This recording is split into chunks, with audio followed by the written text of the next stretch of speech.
આપણને જો આપણા જીવનથી સંતોષ ના હોય તો એ જીવન જીવ્યાનો કોઈ હેતુ નથી ને. એ જીવનના સંતોષ માટે અંતકાળે જીવનના દરેક ક્ષેત્રમાં સફળતા પ્રાપ્ત કરવાનો પ્રયત્ન કરવો જ જોઈએ. મહાપુરુષોનું જીવન પણ આપણને આ શીખવાડે છે. પણ એ સફળતા પાછળ ઘણા બધા પરિબળો હોય છે. પુરુષાર્થ એક પરિબળ છે, નીતિમત્તા એક પરિબળ છે, સુઆયોજન એક પરિબળ છે, સાથ સંગાથ મળવો, સપોર્ટ સિસ્ટમ્સ એન્ડ પ્લેટફોર્મ્સ એ પણ એક પરિબળ છે, ફેક્ટર છે. આવા અનેક પ્રકારના ફેક્ટર્સ આપણી સફળતામાં કામ કરતા હોય છે. પણ ખૂબ ઊંડા વિચાર પછી મહાપુરુષોને એક સદગુણ અત્યંત ગમ્યો હોય કે આ સફળતા માટે અતિ આવશ્યક છે, તો એ છે સંપ, એટલે કે યુનિટી. એટલે આપણી આજની આ વાત છે, secret of success, that is unity. કારણ કે દુનિયાનો ઇતિહાસ તમે વાંચો, from the time mankind has started recording history, આજ સુધી તો ઇતિહાસ આપણને ગવાહ પૂરે છે, એટલે કે સાબિતી આપે છે કે with all the academics that we have, all the talents that we have, all the experiences that we have, all the back support systems that we have, all the platforms that we have, all the social connectivity that we have, but if you fail on unity, you as a group, you as a community, you as a family will progress less. આપણે એમ નથી કહેતા કે સફળતા નહીં જ મળે, પણ ધારી સફળતા નહીં મળે. Other way around, less on academics, less on experience, less on know-how, less on support systems, less on social connectivity, less on platforms. But if you are strong in unity, જે આપણા ગુરુ હરિ મહંત સ્વામી મહારાજ કહે છે, સમ સુરત ભાવને એકતામાં જો સ્ટ્રોંગ હોય તો even a small force can create a magic. એટલે સફળતા માટે અનેક પરિબળોમાં સંપ એટલે કે યુનિટી એ બહુ જ મોટું પરિબળ છે. એ બીજા બધા પરિબળોને એમને એમ ખેંચી લાવે. કે અને યુનિટીમાં બધા સાથે હોય તો એકની ખોટ બીજો પૂરે, બીજાની કંઈક ખોટ હોય તો ત્રીજો પૂરે, એમ એકબીજાના પૂરક બની જાય છે ને, એટલે સફળતા માટે સૌથી મોટું કારણ બની જાય છે. Why unity is the biggest reason for success in life? Because unity એટલે કે સંપ હોય ને, ત્યાં એકબીજાના ખોટ, એકબીજાની ખોટ અને એકબીજાના દુર્ગુણો એ બધું એ સંપની ભાવના નીચે ઢંકાઈ જાય છે, એટલે બહુ જ મોટી તાકાત બને છે. એટલે આપણા વડીલોએ કહેવત શરૂ કરી, સંપ ત્યાં, જોશથી બોલો, સંપ ત્યાં જંપ. સંપ ત્યાં આનંદ, સંપ ત્યાં જંપ, સંપ ત્યાં સુખ, સંપ ત્યાં શાંતિ. એ વાત આપણે ફરી કોક વખત કરશું, પણ આજે સફળતાની વાત કરી કે સંપ હોય તો કેવી સફળતા મળે.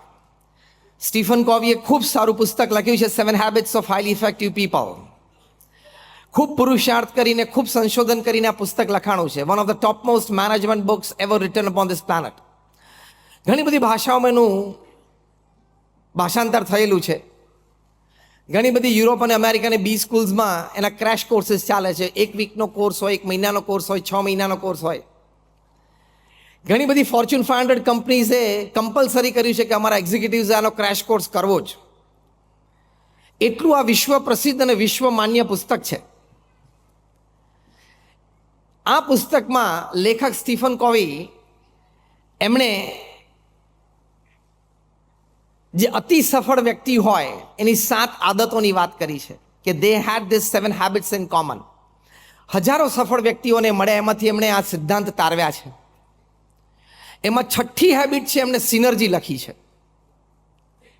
બહુ જ સુંદર એનું વર્ણન એ પુસ્તકમાં એમણે કર્યું છે. એ આ સંપ અને યુનિટીની વાત છે.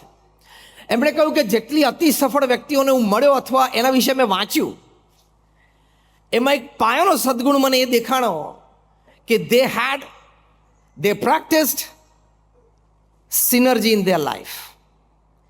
Synergy એટલે શું? When 2 or more than 2 people they come together, બે કે બેથી વધારે લોકો જ્યારે સાથે આવે, સાથે મળીને કામ કરવાનું નક્કી કરે, કામ શરૂ કરે, મતભેદો તો થાય, ડિફરન્સ ઓફ ઓપિનિયન થાય, બધાને બુદ્ધિ છે, બધાને વિચારો છે, પણ છતાં સાથે રહેવાનું નક્કી કરે, કામ minimum program CMP common minimum program ઉપર આવે, ધ્યેય બંનેનો ક્લિયર ને સ્પષ્ટ હોય, સાથે રહીને કામ કરે, નાની મોટી સફળતા પ્રાપ્ત કરે, એ જે સફળતા પ્રાપ્ત કરે એમાંથી બંનેને આનંદ આવે કે આપણે સાથે રહીને એક સારી સફળતા પ્રાપ્ત કરી, એ જે આનંદ આવે એમાંથી ફરી વખત બીજો પ્રોજેક્ટ સાથે રહીને કરવો છે એવો વિચાર આવે અને બીજો પ્રોજેક્ટ પણ સાથે કરે, એની જે એનર્જી આગલા પ્રોજેક્ટની સફળતાના આનંદમાંથી મળી છે એને સિનર્જી કહેવાય. એટલે synergy is one of the root causes of success as told by Stephen Covey in 7 Habits of Highly Effective People. એટલે સફળ વ્યક્તિઓ આ સિદ્ધાંતમાં માને છે, આ સિદ્ધાંત ઉપર એ ચાલે છે અને આ સિદ્ધાંત પ્રમાણે એમને જીવનમાં સફળતાઓ મેળવી છે. હમણાં અમેરિકામાં સ્વામિનારાયણ અક્ષરધામ ન્યૂ જર્સીમાં આ સફળતાનો ચમત્કાર એ આ યુનિટી સંપના આધારે કઈ કક્ષાનો હોઈ શકે એ પરમ પૂજ્ય મહંત સ્વામી મહારાજે વિશ્વને દર્શન કરાવ્યા. જે સિનર્જીની વાત સ્ટીફન કોવીએ કરી એ synergy BAPS Swaminarayan Akshardham New Jersey રોબિન્સવિલમાં પ્રત્યક્ષ છેલ્લા 3 વર્ષમાં બધાને વિશેષ જોવા મળી. આમ તો વર્ષોથી, પણ 3 વર્ષમાં છેલ્લે તો વિશેષ. આટલું મોટું મોન્યુમેન્ટ, ધ લાર્જેસ્ટ હિન્દુ મંદિર in the western hemisphere and the second largest Hindu mandir ever upon this planet. 185 acre જમીન ઉપર રોબિન્સવિલ ન્યૂ જર્સીમાં ઉદ્ઘાટિત થયું જ્યારે 8મી ઓક્ટોબરે. ત્યારે એની પાછળની જે વાતો અને ગાથા એ તો યુગો સુધી ગવાશે, કારણ કે 12,500 સ્વયંસેવકોએ સિનર્જી, સંપ અને યુનિટીથી કામ કર્યું. They created the second largest Hindu mandir of the world. Swaminarayan Akshardham રોબિન્સવિલમાં જે બન્યું એ બનવા પાછળની સફળતાનું કોઈ એક મોટું કારણ જો આપણે આપવું હોય, ઘણા કારણો હોઈ શકે ને છે, તો એ આ યુનિટી છે. 12,500 કિશોર કિશોરી, યુવક યુવતી, બાળ બાલિકા, વડીલ હરિભક્તો, ભાઈઓ બહેનો એ બધા શ્રદ્ધાથી સેવામાં જોડાયા. આ બધા જે સેવામાં જોડાયા કોઈ સ્કિલ્ડ ફોર્સ નહોતો. જે કામ ત્યાં કરવાનું હતું એ દ્રષ્ટિએ હું બોલું છું, હતા બધા highly skilled in their profession. કોઈ ચાર્ટર્ડ એકાઉન્ટન્ટ હતા, કોઈ ડૉક્ટર હતા, કોઈ સાયન્ટિસ્ટ પણ હતા, કોઈ પાયલટ પણ હતા, કોઈ ફાર્માસિસ્ટ હતા, કોઈ IT ગ્રેજ્યુએટ હતા. પણ ત્યાં એમને કામ કરવાનું હતું પથ્થરનું, કામ કરવાનું હતું લાકડાનું, કામ કરવાનું હતું શિલ્પનું. પણ બધાએ સાથે મળીને નક્કી કર્યું કે આપણે આ કરવું જ છે. તો ત્યાં બધા સાઇટ ઉપર આવ્યા ત્યારે કોઈને ખબર નહોતી કે શું સેવા કરવાની છે. ત્યાં જે સેવા સોંપણી એમને કરી, તો જે સેવા જેને સોંપાણી એને શ્રદ્ધાથી, ઉત્સાહથી કરી.